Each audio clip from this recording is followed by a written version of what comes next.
Hi, welcome to competitive cracker. നമ്മുടെ NTN നെറ്റിൻ്റെ notification വന്നിട്ടുണ്ട്. June 16 exam. അപ്പോൾ ഇംഗ്ലീഷിൽ കുറച്ച് പ്രീവിയസ് ഇയർ ക്വസ്റ്റ്യൻസ് ആണ് നമ്മൾ നോക്കിക്കൊണ്ടിരിക്കുന്നത്. 2023 ഡിസംബർ, അതായത് തൊട്ട് മുന്നേ നടന്നിട്ടുള്ള NTN നെറ്റിൻ്റെ ഇംഗ്ലീഷ് ക്വസ്റ്റ്യൻ പേപ്പറാണ് നമ്മൾ ഡിസ്കസ് ചെയ്യുന്നത്. കുറച്ച് ക്വസ്റ്റ്യൻസ് നോക്കാം. ഓക്കെ, ഫസ്റ്റ് ക്വസ്റ്റ്യൻ നോക്കൂ. Use of broader principles of research underscored by philosophical rationales is termed as. Use of broader principles of research underscored by philosophical rationales is termed as. എന്താണ്?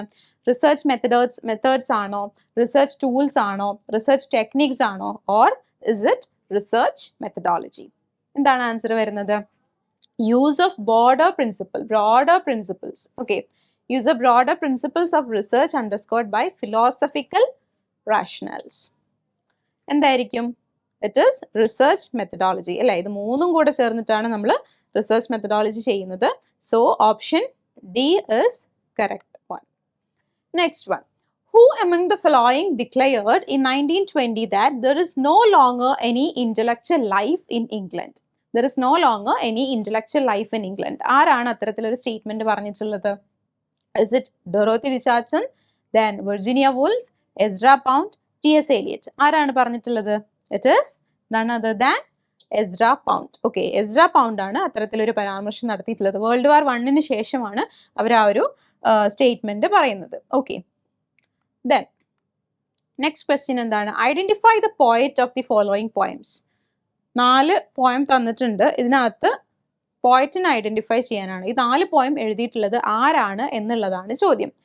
The skylark അല്ലെ? The skylark ആയിരിക്കും ഇതിൽ ഏറ്റവും കൂടുതൽ നമുക്ക് familiar ആയിട്ട് തോന്നുന്നത്. The skylark, the badger, the gypsy camp, first love. എന്തായിരിക്കും? ഷെല്ലി ആണോ, ജോൺ ക്ലെയർ ആണോ, ലോർഡ് ബൈറൺ ആണോ, റോബർട്ട് ബേൺസ് ആണോ? ഷെല്ലിയാന്ന് നമുക്ക് തോന്നും, പക്ഷേ ഷെല്ലി അല്ല. It is John Clare. ഷെല്ലിയാന്ന് തോന്നുന്നത് എന്തുകൊണ്ടാണ്? ഷെല്ലിയാന്ന് തോന്നുന്ന കാരണം എന്താന്ന് വെച്ചാൽ ടു എ സ്കൈലാർക്ക്, നമുക്ക് ഓപ്ഷനിൽ തന്നിട്ടുള്ളത് ദ സ്കൈലാർക്ക് എന്നുള്ള വർക്കാണ് അല്ലെ? ദ സ്കൈലാർക്ക് എന്നുള്ള വർക്ക് ജോൺ ക്ലെയർ ആണ് എഴുതിയത്. പക്ഷേ ടു എ സ്കൈലാർക്ക് എന്നുള്ള വർക്ക് എഴുതിയിട്ടുള്ളത് ഷെല്ലിയാണ്. അതുപോലെ തന്നെ ഇമ്പോർട്ടൻ്റ് ആയിട്ടുള്ള മറ്റൊരു കാര്യം എന്താണ്? ടു ദ സ്കൈലാർക്ക് എന്നുള്ള വർക്ക് എഴുതിയിട്ടുള്ളത് ആരാണ്? വേർഡ്സ്വർത്ത്. അപ്പൊ ഇത് 3 മാറിപ്പോവരുത്. അപ്പോൾ അവിടെ ദ സ്കൈലാർക്ക് എന്ന് കാണുമ്പോൾ നമുക്ക് ഷെല്ലി ആണെന്ന് ഡൗട്ട് തോന്നും, പക്ഷെ അല്ല, ഇറ്റ് ഈസ് ജോൺ ക്ലെയർ. അപ്പോൾ ഒരേ ടൈറ്റിൽ തന്നെ 3 വർക്ക് വരുന്നുണ്ട്. The skylark is by John Clare, to the skylark is by Wordsworth, to a skylark is by Shelley. Okay, then John Clare's മറ്റു വർക്ക്സ് ആണ് The Badger, The Gypsy Camp, First Love. Okay, അത്തരത്തില് confusions ഒന്നും ഇല്ലാണ്ട് answer ചെയ്യാൻ ശ്രദ്ധിക്കാം. Next question എന്താണ്? The term simulacra in postmodern discourse is about. The term simulacra post modern ക്രിറ്റിസിസത്തിനെ base ചെയ്തിട്ടാണ് ചോദ്യം വന്നിരിക്കുന്നത്. പോസ്റ്റ് മോഡേൺ തിയറിനെ ബേസ് ചെയ്തിട്ട് എന്തൊക്കെയാണ്? Absence of vivid representation of reality. Vivid representation അല്ലെ? ക്ലിയർ ആയിട്ടുള്ള representation. Absence of vivid representation of reality, that is simulacra. That is true. Then artificially produced reality dubbed as authentic. Artificially produced reality. Reality is produced artificially and that is dubbed as authentic. Authentic ആയിട്ട് പിന്നെ അത് present ചെയ്യുന്നു. That is also similar to simulacra. So that option is also correct. Then a rejection of modernist view of reality. Modernist view of reality ന്റെ rejection ആണോ simulacra? അല്ല. That option is incorrect. D എന്താണ്? The gap between the perception and reality. പെർസെപ്ഷനും റിയാലിറ്റിയും തമ്മിലുള്ള ഗ്യാപ്പിനെയാണോ simulacra എന്ന് പറയുന്നത്? അല്ല. Perception comes in the next stage അല്ലേ? So that is also wrong. Then the psychological interplay at the level of subconscious, that is obviously wrong. So A and B is the correct answer. A and B only. Option 3 is the correct answer. Next question noku. Which 2 cities are referred in Charles Dickens' A Tale of Two Cities? Charles Dickens എന്ന് വീണ്ടും ഒരു question വന്നിരിക്കുകയാണ്. നേരത്തെ നമ്മൾ chronology കണ്ടു.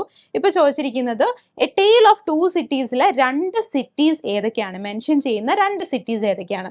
Paris and Venice, Venice and Florence, London and Paris, London and Birmingham. ഈ ഒരു question നമുക്ക് കറക്റ്റ് സിറ്റിയുടെ പേരറിയില്ല, പക്ഷെ നമുക്കറിയാം ഇതൊരു ഫ്രഞ്ച് റവല്യൂഷനെ ബേസ് ചെയ്തിട്ടാണ് നടന്നിട്ടുള്ളത്. അതുപോലെ തന്നെ ഇംഗ്ലണ്ട് ആയിട്ടും അല്ലെങ്കിൽ ലണ്ടൻ, ബ്രിട്ടൻ ആയിട്ട് ഇതിനൊരു കണക്ഷൻ ഉണ്ടെന്ന് പറയാം. 2 സിറ്റി ആണെന്നുള്ളത് അറിയാലോ.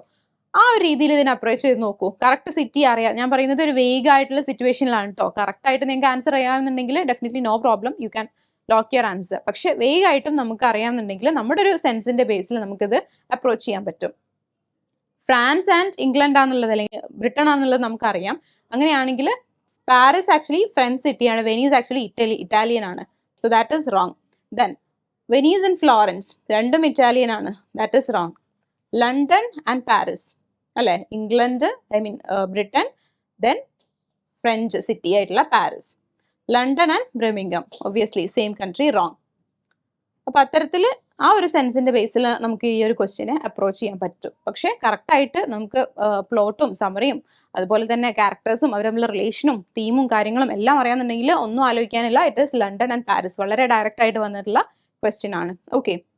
Transcendental Club was a group of American intellectuals for philosophical discussions. Transcendental Club was a group of American intellectuals. Group of American intellectuals for philosophical discussion. Which text among the following is taken as a short treatise on transcendentalism? Okay. ട്രാൻസെൻഡന്റലിസത്തിനെ base ചെയ്തിട്ടാണ് ചോദ്യം വന്നിരിക്കുന്നത്. തന്നിരിക്കുന്ന ടെക്സ്റ്റുകളിൽ ഏത് text can be considered as a short treatise on transcendentalism? ഏതാണ്?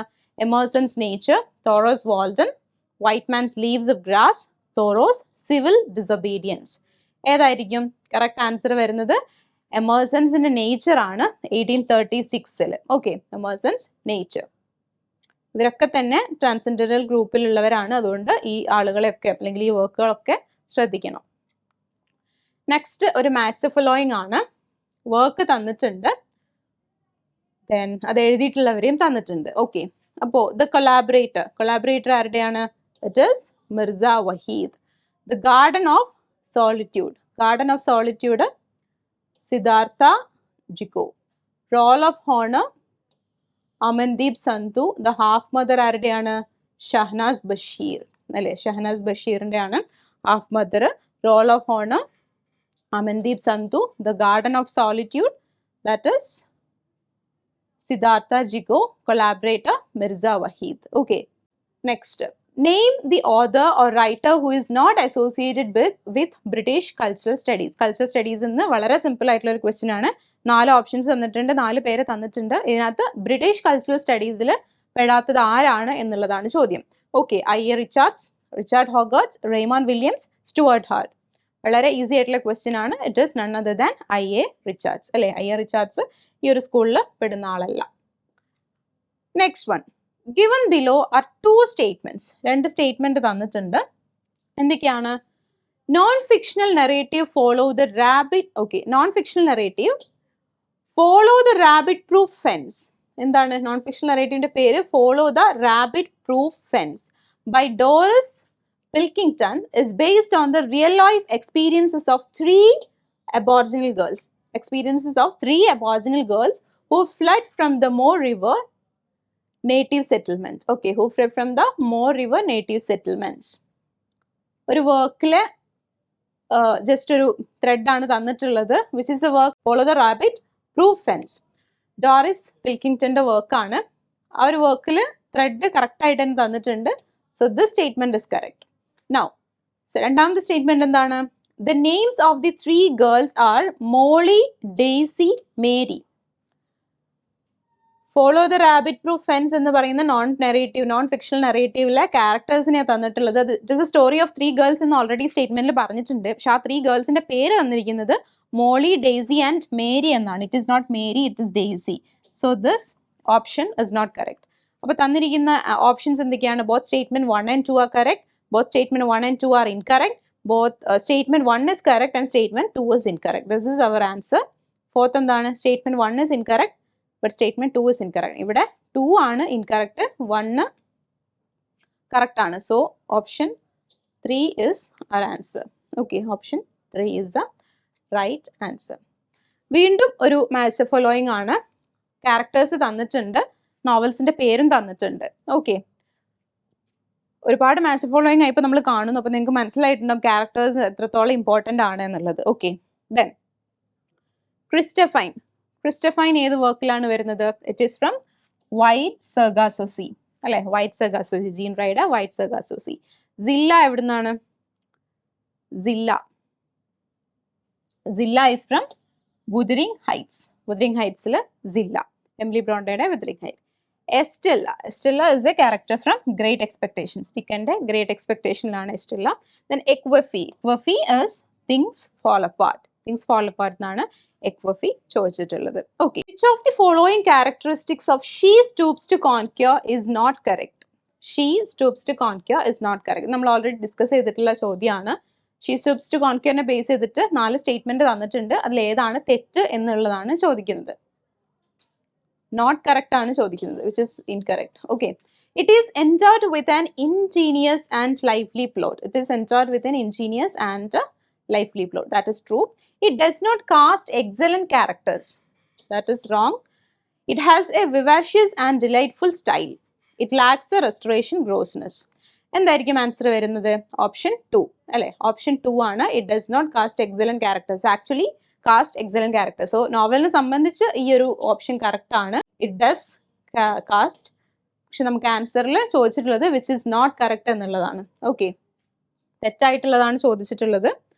നോവലിനെ സംബന്ധിച്ച് ഈ ഒരു സ്റ്റേറ്റ്മെന്റ് തെറ്റാണ്. അതുകൊണ്ട് തന്നെ നമുക്ക് കറക്റ്റായിട്ട് ആൻസർ വരുന്നത് എന്തായിരിക്കും? ഓപ്ഷൻ 2. അപ്പോൾ നമ്മൾ 2023 ഡിസംബറിൽ കുറച്ച് പ്രീവിയസ് ഇയർ ക്വസ്റ്റ്യൻസ് നോക്കിയിട്ടുണ്ട്. ക്വസ്റ്റ്യൻസ് നോക്കുന്നത് നിങ്ങൾക്ക് യൂസ്ഫുൾ ആവുമെന്ന് വിചാരിക്കുന്നു. കാരണം നമ്മൾ വീണ്ടും റിവിഷൻ്റെ ഒക്കെ ഭാഗമായിട്ടാണ് നമ്മൾ എപ്പോഴും PYQ നോക്കേണ്ടത്. അപ്പോഴാണ് നമ്മൾ എവിടെത്തി നിൽക്കുന്നു, ഏതൊക്കെ ഏരിയ നിന്നാണ് ക്വസ്റ്റ്യൻസ് വരുന്നത് എന്നുള്ളതിൽ നമുക്ക് കുറച്ചും കൂടെ ക്ലാരിറ്റി കിട്ടുക. ആൻഡ് ഡെഫിനറ്റ്ലി ഇത് നിങ്ങൾക്ക് എക്സാം ഹാളിൽ യൂസ്ഫുൾ ആയിരിക്കും.